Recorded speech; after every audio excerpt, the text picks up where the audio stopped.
Efesios, por favor, vamos al capítulo 6. Hemos ido avanzando en el estudio de este escrito, aprendido mucho y ahorita estamos en un tema en el cual el Señor habla de someternos unos a otros. Como iglesia, ese es un aspecto, como creyentes, es un aspecto que demuestra que tú estás permitiendo que sea el Espíritu Santo el que te controla. Es un resultado de la llenura del Espíritu, como dice el 5:21, sométanse unos a otros en el temor de Cristo. El creyente debe buscar entonces siempre tener un corazón manso, que busca servir a los demás. Y en este someternos unos a otros, en esa iglesia que el Señor quiere de los unos y los otros, hablábamos acerca primero del amor entre el esposo, la esposa, el respeto de la esposa al esposo, el apoyo de ella para que él pueda llevar a cabo un liderazgo sabio delante del Señor, cómo el esposo debe amar a su esposa de tal manera que sea como entendiendo que es su propio cuerpo, que sus necesidades son más importantes que las propias. Entonces, cuando el Señor habla de la iglesia y habla de que seamos unidos y habla de ese sometimiento unos a otros, ayudándonos y cuidándonos unos a otros, comienza con el seno de la iglesia, que es el matrimonio. El esposo y la esposa, como hermanos en Cristo, deben amarse, respetarse, de esa manera someterse uno al otro, dejar a un lado el orgullo y tener esa relación de amor de una sola carne como Cristo con la iglesia.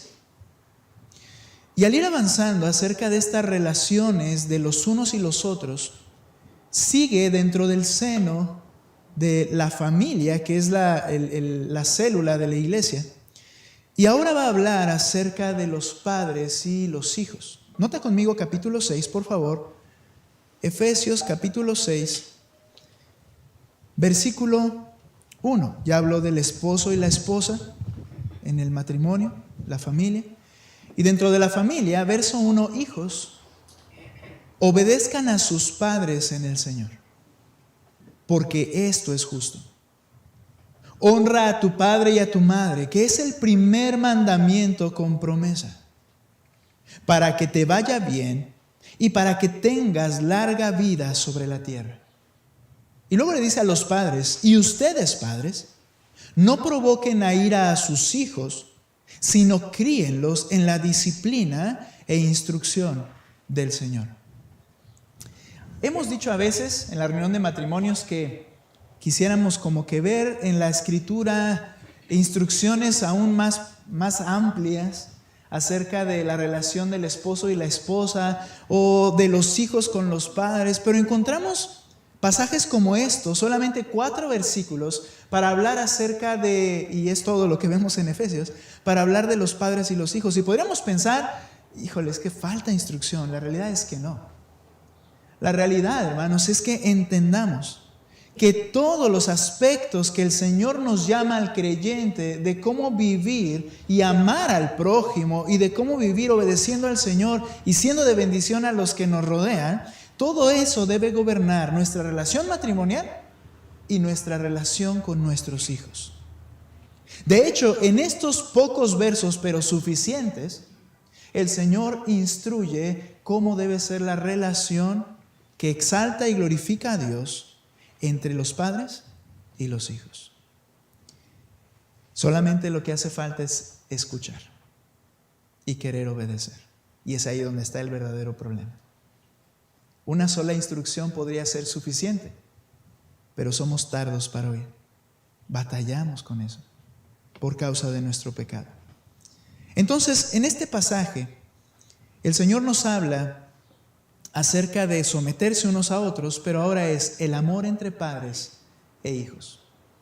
Es interesante que le habla primero a los hijos y les dice a los hijos, honra a tu padre y a tu madre, y aunque les tengo que explicar algo, no voy a entrar a estudiar ahorita en este momento ya este pasaje. Quiero hacer un contexto primero, pero noten que le dice al hijo, honra a tu padre y a tu madre para que te vaya bien, pero le dice, obedezcan a sus padres en el Señor. Esto implica que está hablando a hijos que están en el seno de la iglesia, que tienen temor a Cristo, y que al tener temor a Cristo, así como a la esposa le dijo, sométete a tu marido como al Señor. Entonces la mujer creyente en Cristo entiende que ama a su Señor, quiere seguir a su Señor y le dice, bien, hazlo con tu esposo como conmigo. Entonces esa es una motivación y esa es una aliciente que mueve el corazón de la persona, porque es, por amor a Cristo, yo amo a mi esposo como el Señor dice. Por amor a Cristo, yo amo a mi esposa como Él dice, y Él me amó a mí, dice el esposo. Y le dice ahora a los hijos, obedézcanlos como al Señor. Así como usamos la fórmula de que la mujer, si no hace, no vamos a volver a entrar ahí, pero si no hace lo que la Escritura le dice con su esposo, tampoco lo está haciendo con el Señor. Esa es una mentira. No, es que yo sirvo al Señor y mi esposo tengo problema, pero con el Señor estoy bien. Dice, no puede una cosa con la otra funcionar. Es lo mismo que al esposo cuando le dice, ámala a tu esposa como Cristo amó a la iglesia. Y esa es la manera de obedecer al Señor y amar al Señor. Y que digas, yo amo a Cristo, pero desatiendo a mi familia. Eso no es correcto. Yo amo a Cristo, pero mi esposa es mi enemiga. Estás mal. No puede ser así. Igualmente, hijos, no puedes decir que estás siendo obediente al Señor si no obedeces a tus padres. Qué interesante, qué radical para el tiempo en que estamos viviendo. Y eso es con lo que quiero iniciar. El amor entre padres e hijos, pero a manera de poder introducirnos en este tema, debemos entender que la familia está en extinción. Y que este ataque contra la familia inició desde el mismo día sexto en adelante, cuando Satanás viene y quiere destruir a Adán y Eva, destruir a los hijos de ellos, destruir a la humanidad, y el ataque va enfocado a la familia. Satanás sabe que si él puede destruir la familia es el núcleo de la iglesia también. Son las bases de donde la iglesia funciona. Si destruye la familia, destruye a la iglesia. Si destruye la familia, destruye a la sociedad. Si destruye a la familia, destruye a la humanidad. Y él es un destructor. Y él ataca a la familia. La familia está en extinción. Necesitamos establecer un valor, y con un gran valor, lo que está desapareciendo gradual y inevitablemente y de manera mundial también. Está desapareciendo la familia. Lamentablemente, ¿sabes qué? Que también está desapareciendo este concepto dentro de la iglesia. Porque estamos siendo guiados por principios equivocados, tomando modelos equivocados que llamamos modernos, pero no tienen nada de moderno, solamente es destrucción. Está desapareciendo la familia. Y aún los cristianos lo consideran como algo no deseable, la familia. Desde el mismo comienzo de la humanidad, la familia fue el diseño perfecto de Dios. ¿Cierto? Cuando Él creó al hombre, lo creó para hacer un matrimonio. Creó al hombre, creó a la mujer y luego llevó a cabo el matrimonio. Y no solo eso, sino cuando lleva a cabo eso habla de los hijos también. La familia dentro del plan del Señor es una base elemental y nosotros debemos valorarla de esa manera. Fue el diseño perfecto de Dios. Fue parte esencial del plan eterno de Dios y fue también un mandato perfecto a Adán y Eva en el día sexto de la creación, cuando dice la Escritura en Génesis 1, 27 al 28, escúchame. Dios creó al hombre a imagen suya, a imagen de Dios lo creó, varón y hembra los creó, y Dios los bendijo como matrimonio y les dijo, sean fecundos y multiplíquense. Y en ese mismo día sexto, Él vio todo lo que había creado y dijo, es bueno en gran manera. Entonces, la familia es una creación que podemos calificar como buena, necesaria, indispensable dentro del plan, la mente, los ojos de Dios. Y qué lamentable que no sea el concepto general, muchas veces incluso en nosotros. esposo, esposa, hijos.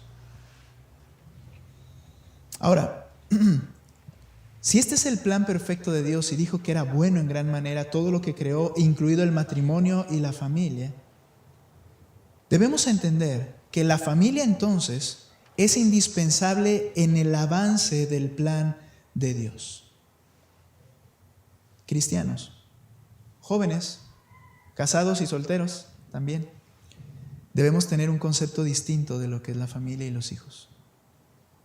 Debe ser algo que apreciemos, que deseemos, que valoremos, que busquemos, porque sigue siendo parte central del plan de Dios.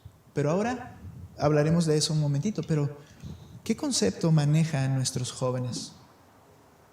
¿Qué concepto manejan los casados? Incluso ¿qué concepto manejamos nosotros? Y por su gracia nos salvó Cristo, pero ¿cuál era nuestro modelo? Yo, mi esposa, disfrutar, y hay un hijo, ya con eso lo hacemos porque el mundo está criminal. No. ¿Sabes qué está pasando? Has tomado las filosofías destructivas de este mundo para tu familia. ¿Te imaginas? Que Adán y Eva hubieran dicho, con uno, Señor. Y luego, ¿cómo se iba a cumplir el plan del Señor? Ahora, no te estoy diciendo que tienes que llenar la tierra de hijos. No estoy diciendo que tiene que ser. Pero digo que Dios no se equivoca. Y estás menospreciando, o podemos estar menospreciando algo que Dios aprecia.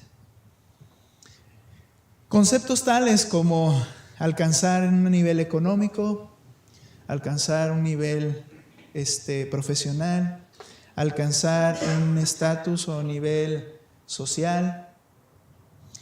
Todas estas cosas, desarrollos o, como dije la otra vez, ¿verdad? No fue con la intención de agredir absolutamente a nadie, pero disfrutar, vacacionar y todas estas cosas, alguien podría decir, ¿y qué tiene de malo, pastor? Lo único que tiene de malo es que no estás viendo el concepto divino. Eso es lo único que tiene de malo. Y entonces ahí tiene un gran problema. ¿Por qué? Porque es un sistema basado en el egoísmo. Lo que te cueste menos, en lo que inviertas menos, lo que te canse menos. ¿En quién estás pensando? ¿En el plan de Dios? No, en mi plan. En lo que yo pienso que es mejor.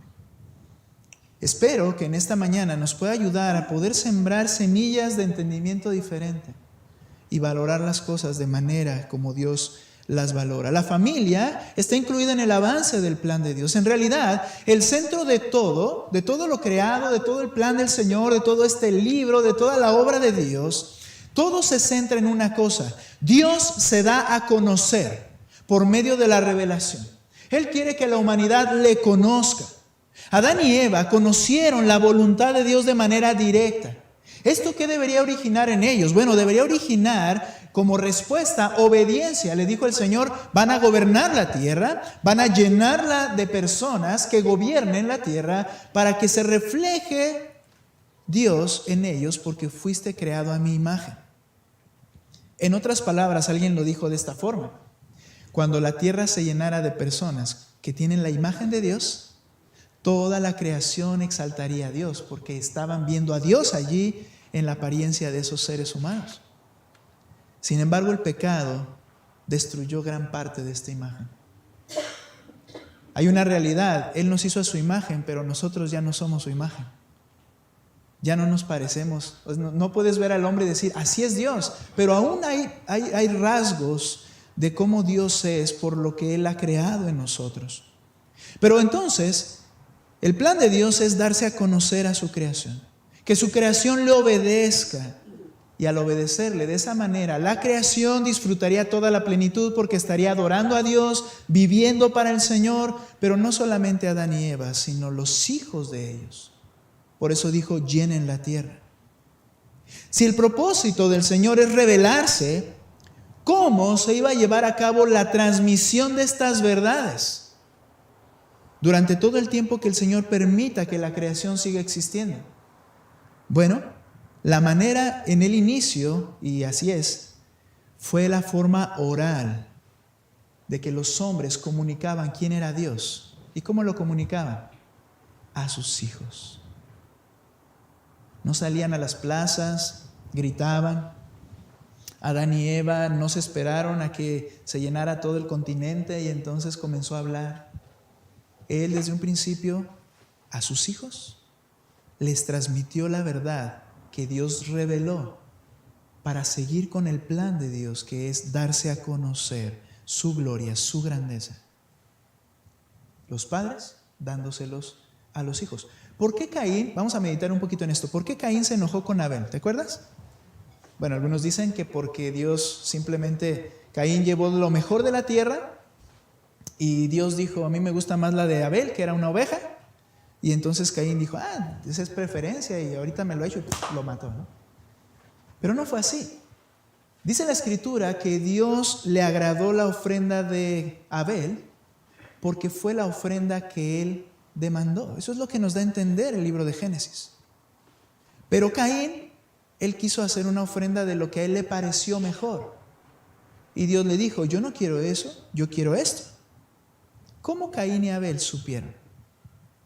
Si no entendiéramos eso, diríamos que Abel le atinó, pero Caín traía todo su buen corazón y él trajo él trabajaba la tierra del campo, él trajo sus zanahorias, sus calabazas, así se lo enseñamos a los niños, traía los melones ahí y ofreció una ofrenda de lo mejor de la tierra con todo su corazón y Dios le dijo, no, yo no quiero eso, quiero la oveja de Abel. No, lo que pasa es que Adán les había comunicado a ambos que era lo que Dios quería. Cuando ellos pecaron, Dios tuvo que asesinar a un animal inocente para cubrir la desnudez, el pecado de Adán y Eva. Y esta ofrenda permanente de un animal que no era culpable de nada, asesinado, era recordar que el Señor requería sustituir o asesinar a un inocente para sustituirlo por el pecador. ¿Quién es ese Cristo? Ahora, el problema es que Caín también lo sabía, Abel también lo sabía, pero Caín hizo lo que él quiso. Quiero que veas la importancia de la transmisión de la verdad de los padres a los hijos. Cuando esta transmisión se llevaba a cabo, entonces los hombres invocaban a Dios. Ve conmigo a Génesis capítulo 4. Estamos hablando de la familia en el avance del plan de Dios. Génesis capítulo 4. Esta manera de introducirnos al tema, el amor de los padres y los hijos. Génesis capítulo 4, verso 25. Nota, después de que Caín mata a Abel, Adán se unió otra vez a su mujer, Eva, y ella dio a luz un hijo y le puso por nombre Set, porque dijo ella, Dios me ha dado otro hijo en lugar de Abel, pues Caín lo mató. A Set le nació también un hijo y le puso por nombre Enós. Por ese tiempo, escucha, comenzaron los hombres a invocar el nombre del Señor. Es interesante que dice que cuando nace Set, Abel, el que hacía lo correcto por lo que había entendido, es muerto. Satanás detrás de todo eso. Nada más iba a quedar Caín. ¿Y qué hacía Caín? Lo malo.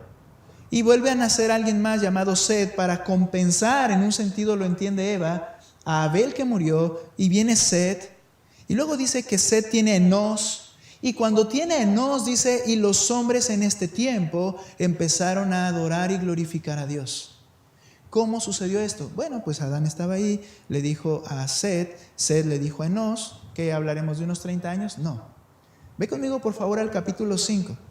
Solamente para darnos una pequeña idea de los años que pasaron entre el nacimiento de Set y cuando comenzaron a adorar a Dios. Nota el capítulo 5, es una genealogía. Este es el libro de las generaciones de Adán. El día que Dios creó al varón a semejanza de Dios lo hizo.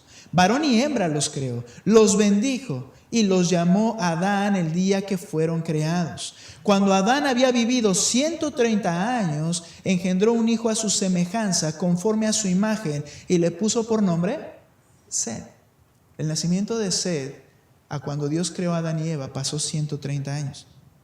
Y los días de Adán, después de haber engendrado a Set, fueron 800 años. ¿Años reales, naturales? Sí. Mira, ya no somos nada de lo que éramos. Cuando fuimos creados para vivir prácticamente de manera permanente al comer del árbol de la vida, este cuerpo podría estar viviendo permanentemente. A causa del pecado, eso lo quita el Señor y el hombre va a morir, pero vivían tantos años. Pregunta de juego del globo para que no te truenen la cabeza, ¿te acuerdas? ¿Cuál es el hombre más longevo de toda la historia? Matusalén. ¿Cuántos años? Eso. 969 años. Casi 1000 años. Matusalén. Bien. Ahora, nace Set. Y luego dice el versículo 5. El total de los días de Adán, el total de los días que Adán vivió fue de 930 años y murió. Set vivió 105 años. Bien, 103. Nace Set. Set 105, 208 años. Y fue padre de Enos. Y vivió Set 807 años después de haber engendrado a Enos y tuvo otros hijos e hijas. El total de los días de Set fue 912 y murió. Enos vivió 90 años y fue padre de Cainán. ¿Cómo es posible que a través de 300 o 400 años suceda lo que leímos hace un momento? Que en el tiempo en que nace Enos y él sigue viviendo, comienzan los hombres a adorar a Dios. ¿Qué está pasando? Que durante esos 300, 400 o 500 años más, la transmisión oral del Padre al Hijo fue lo que hacía que la verdad se siguiera transmitiendo. El decirles lo que Dios dijo hizo que los descendientes de Enos alabaran y adoraran al Señor. ¿Hasta qué rango? Hasta que llegamos a Noé, que era de la misma descendencia. Todo ese tiempo, la importancia de la familia para que la verdad fuera transmitida. Capítulo 6 de Génesis, verso 9. Ustedes lean por favor este versículo. Génesis capítulo 6, versículo 9. ¿Qué dice, hermanos? Fuerte.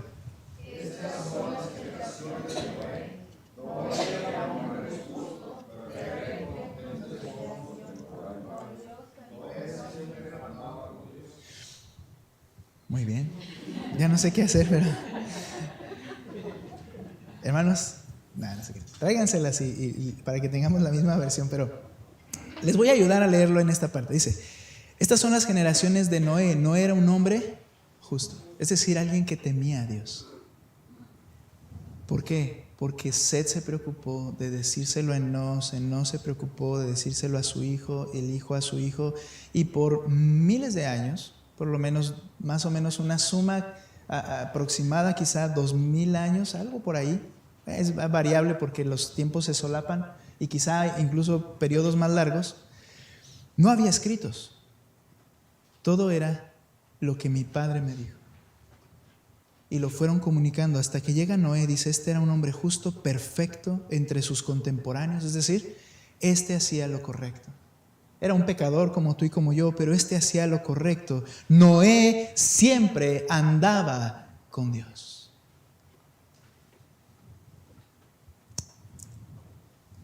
Esta transmisión de las verdades fue oral por siglos. Cuando viene Noé, viene el diluvio, el Señor destruye toda la tierra y salva solo 8 personas. Pasa nuevamente un periodo de tiempo muy largo y Dios se da a conocer a Abraham con el propósito de que su plan perfecto siga avanzando como Él lo diseñó. Y nota por favor, ve conmigo a Génesis 12. Estamos entendiendo la familia dentro del plan de Dios. Génesis 12, 3. Llama Dios a Abraham y le dice, bendeciré a los que te bendigan y al que te maldiga maldeciré, y en ti serán benditas todas las personas de la tierra. ¿Así dice? Todas las familias de la tierra. Nuevamente, el Señor tiene la intención de bendecir no a personas individuales, sino a familias. Padre, madre, hijos. En ti serán benditas todas las familias. ¿Y por qué Abraham? Mira el Génesis 18, 19, más adelante. Solo es un repaso de algunos textos importantes para este propósito. Mira, Génesis 18, 19. Y yo lo he escogido, hablando de Abraham, escucha esta frase por favor, para que mande a sus hijos y a su casa después de él, que guarden el camino del Señor, haciendo justicia y juicio, para que el Señor cumpla en Abraham todo lo que él ha dicho acerca de él. Lo he escogido para que él mande a sus hijos y los hijos a sus hijos. Dice, y entonces se lleve a cabo todo el plan que el Señor tiene. Mira, a ver si lo podemos decir de manera que sea aplicado a nuestra vida y a nuestra iglesia. Esta iglesia va a desaparecer si no tienes hijos. ¿Te parece muy directo? Esta iglesia va a desaparecer si los miembros no valoran la familia y entienden que es la herencia que Dios le da para que la verdad se siga propagando. Para que crezcan creyentes con sus pecados, pero que un día el Señor toca su corazón y en la base a la enseñanza de sus padres, que es sabia por la palabra de Dios, vivan en planes y modelos distintos a los que vive este mundo. Formen familias distintas a las que este mundo ha formado y glorifiquen a Dios. Pero si seguimos con los modelos de este mundo, Abraham hubiera desaparecido y los israelitas hubieran desaparecido. Algo que estaba en el centro del anhelo de lo todo judío era la familia y tener hijos. ¿Y sabes? Por eso, obviamente el plan del Señor perfecto, los judíos siguen, quizá la única nación que ha permanecido durante tantos miles de años, por esa comunicación de la familia permanentemente. Tú aportas a la iglesia cuando tienes hijos. Mira, de hecho, aunque no vamos a ver ese pasaje, hablando acerca de la mujer creyente, le recuerda el apóstol Pablo a la mujer creyente en 1 Corintios, mira, mujeres, ustedes no pueden llevar a cabo el pastorado en una iglesia. Lo voy a parafrasear, interpretar. No van a llevar el pastorado en una iglesia, ustedes deben guardar silencio en la congregación. La autoridad la delegó el Señor a un varón para que sea maestro, líder dentro de la iglesia. Pero tú te vas a librar de la maldición de Eva, de que por Eva vino la catástrofe. Te vas a librar criando hijos y enseñándolos en el Señor. De hecho, hermanos, hermanas, esa labor de criar hijos y ponerlos es una gran bendición para la iglesia y para el plan del Señor. Es una bendición que el Señor menciona en Corintios, de la cual se agrada, de mujeres piadosas, que se enfocan en criar hijos, guiándolos, atendiéndolos en el camino del Señor. De hecho, un predicador decía algo que es muy sabio.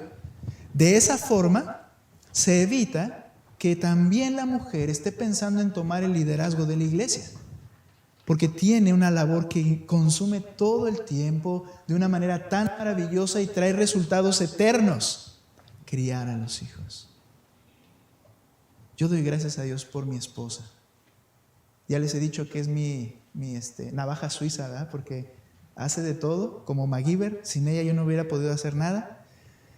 Y tiene la capacidad de tener tantas cosas bajo control, pero algo que ha sido su prioridad: su casa y la crianza de sus hijos.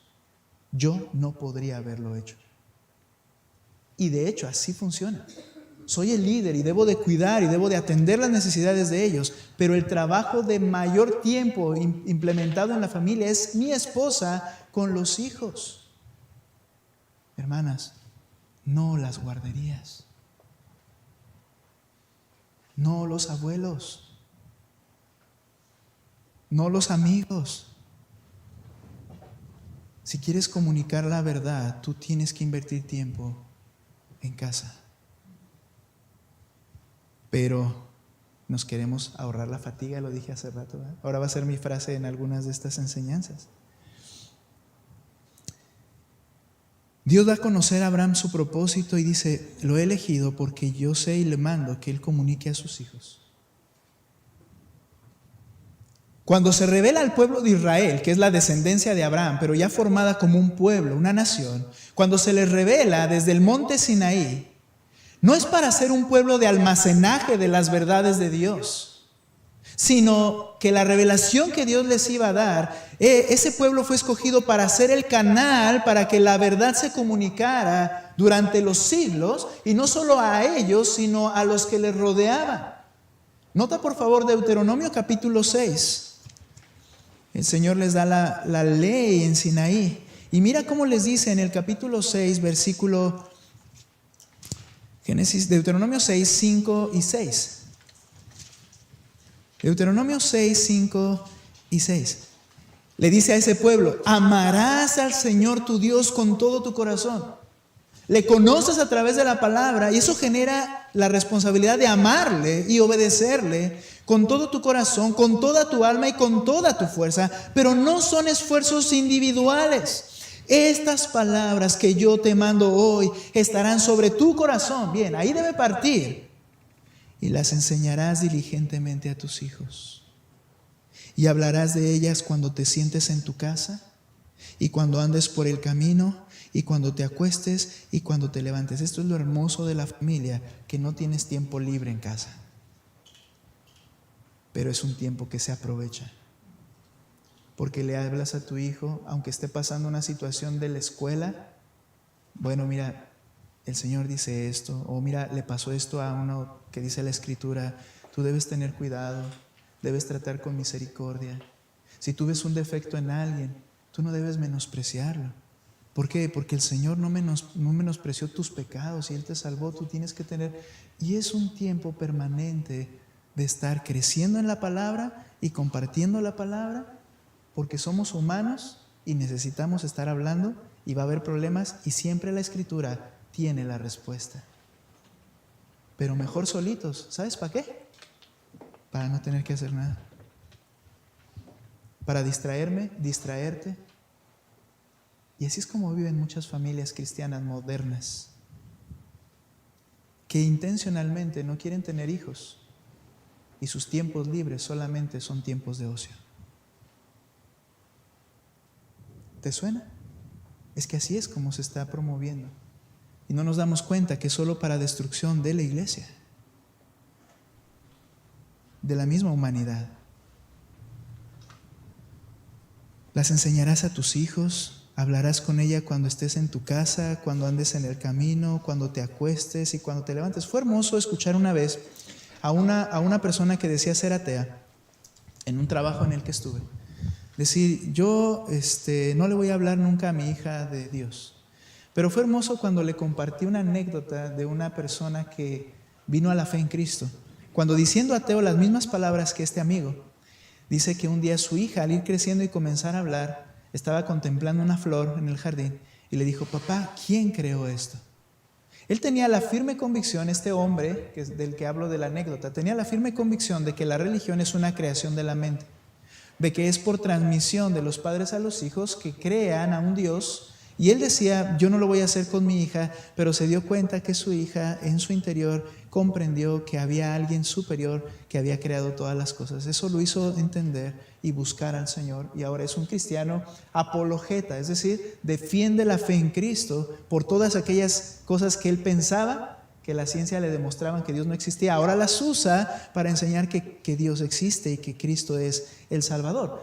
Y le comenté esto a este joven y de todos modos no lo vi muy convencido. El punto es que los niños siempre van a estar preguntando, buscando respuestas. Y si tienes la guía de la palabra, es una gran oportunidad para comunicarla. Y luego dice ahí: las enseñarás diligentemente a tus hijos, verso 7, hablarás con ellas cuando te sientes en casa, cuando andes en el camino, cuando te acuestes, cuando te levantes. Las atarás como una señal en tu mano y serán por insignias entre sus ojos. Las escribirás en los postes de tu casa y en tus puertas. ¿Esto qué implica? Implica que cuando tú mueras, ellos se quedan con un testimonio, se quedan con la verdad en sus vidas. La labor del Padre era hacer todo lo posible para que la verdad de Dios fuera instaurada en la mente de sus hijos, para que sus hijos la comuniquen a sus hijos. El plan de Dios de la promulgación de la verdad avanza por medio de la transmisión de padres a hijos. Dice John MacArthur al respecto: el plan de Dios para su palabra es que sea pasada de una generación a la siguiente, y su agente primario para tal empresa es la familia. Y entonces termino con esto: la familia está siendo destruida. Y hay 3 aspectos por lo que esto está sucediendo. Primero, la primera causa es la naturaleza pecaminosa. El pecado corrompió al grado que nos hicimos egoístas y buscamos nuestra comodidad. Por eso, no se quiere el matrimonio porque no se quiere compromiso. Y no se quieren hijos porque no se quiere más compromiso. Es el pecado. ¿Y recuerdas cuál es el ADN del pecado? Lo dijo Paul Tripp, el egoísmo. Segunda razón por la que la familia está siendo destruida, el sistema mundano y satánico en el que vivimos. Satanás intenta establecer modelos que atentan contra la familia.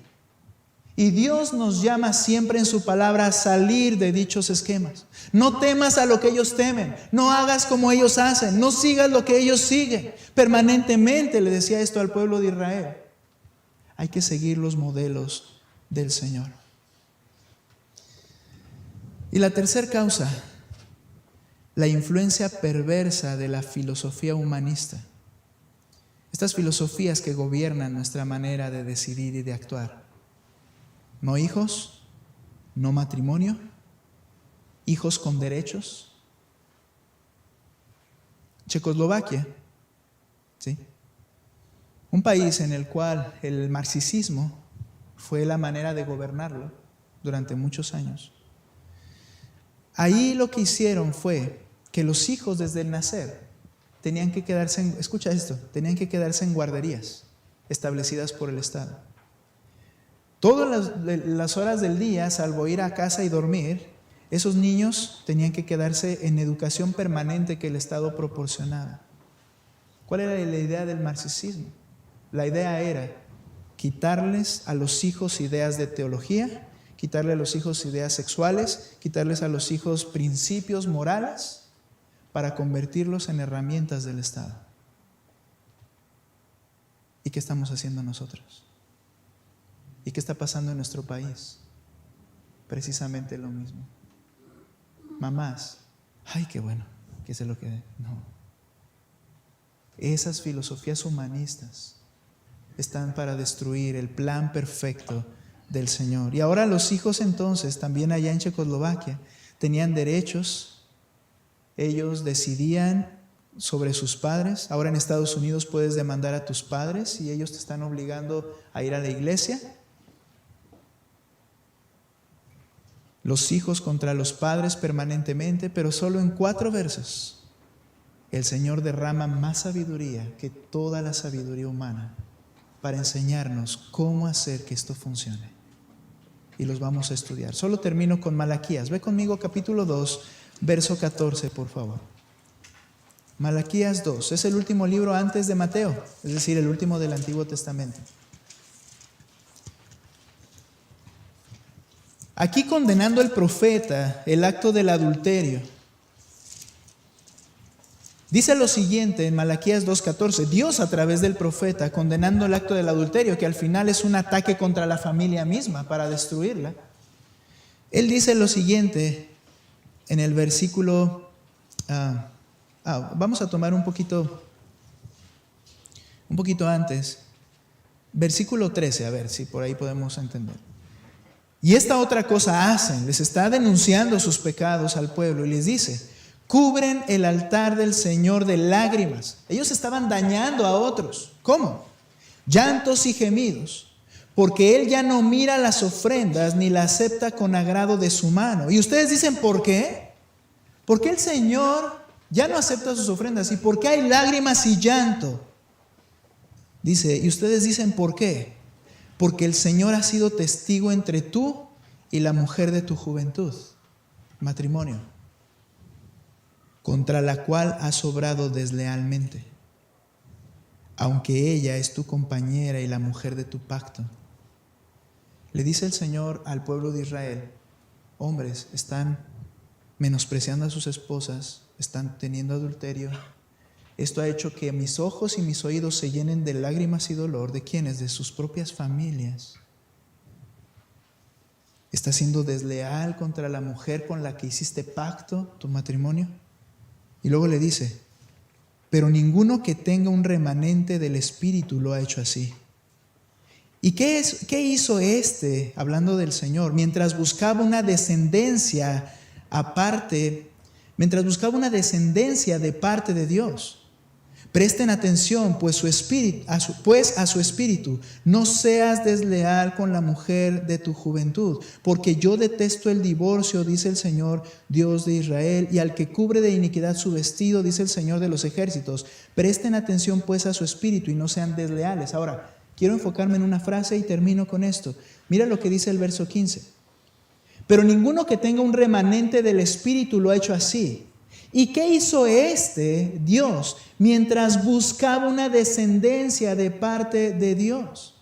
Es decir, ¿cuál es la intención del Señor al formar el matrimonio de manera monógama? Un solo matrimonio. Dice, lo que busca es una descendencia para Dios. ¿Cómo se da esto? La familia. Necesitamos valorar, hermanos, la importancia de la familia, porque la familia está dentro del plan de Dios y para que el plan de Dios avance. La próxima semana hablaremos de la responsabilidad de los hijos con los padres con los hijos, y cómo de esta manera la gloria la lleva el Señor y su verdad sigue avanzando. Motivemos a nuestros hijos al matrimonio santo. Motivemos a nuestros hijos a tener hijos para la gloria del Señor. Que valoren lo que Dios valora y no lo que este mundo valora, que es la independencia y la soledad. Vamos a orar puestos en pie, por favor. Señor, gracias por este tiempo. Gracias por esta introducción al tema en este pasaje de Efesios capítulo 6. Señor, tú eres sabio y dice tu palabra que nos has dejado lo que necesitamos para poder vivir de manera correcta, y ahora háblanos a nuestras familias. Es una bendición tener hijos. Y Señor, cuando tú no permites que haya hijos naturales, sigue siendo una bendición poder educar y criar a otros en tu camino, Señor. Yo te ruego que nuestros jóvenes y nosotros mismos podamos dar valor a esto que tú le das gran valor, la familia y la familia para servirte y glorificarte. Ayúdanos, por favor, a tomar decisiones que te traigan gloria. Por favor, trae familias, mi Dios, que crean en ti y que aporten hijos a tu iglesia para ser educados en la verdad. Señor, mueve el corazón de mujeres para que ellas se enfoquen a esa labor eterna de crear seguidores tuyos. Mi Dios, gracias por tu palabra sabia. Te damos la honra y gloria en Cristo Jesús. Amén.